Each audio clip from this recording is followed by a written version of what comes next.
দুনিয়াতে আসছে সিস্টেম এক, যেদিন বিদায় হব আমারও 3 কাফন, আপনারও নাকি হুজুরগো একটা বেশি, টাকাওয়ালার একটা বেশি, রিকশা ড্রাইভারের একটা কম, কবরের সাইজও কিন্তু সমান, শুধু হুজুরগোটা 2 হাত বড় হবে।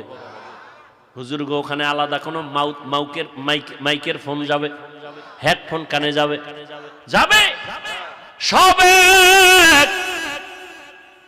ও যুবক, একটু বিবেক দিয়ে চিন্তা করো, তোমার আমার আল্লাহ এক, নবী এক, কোরআন এক, কাবা এক, ধর্ম এক, সব এক, কালেমা এক, কিন্তু তোমার টুপি মাথায় দিতে পাও ধরা লাগে কেন? আমি টুপি ফালাইতে চাই না, তোমারে পাও দইরা বয়ান করার পরে তুমি মাথায় টুপি দিতেই চাও না, বিষয়টা কি? আমি দাড়ি কাটতে চাই না, আর তোমারে পাও দইরা বুঝানোর পরেও তুমি দাড়ি রাখতে চাও না। ও আল্লাহর বান্দা, আমি মসজিদে ঢুকতে চাই, নামাজ ছাড়তে চাই না, আর তোমারে পাও দইরা বুঝানোর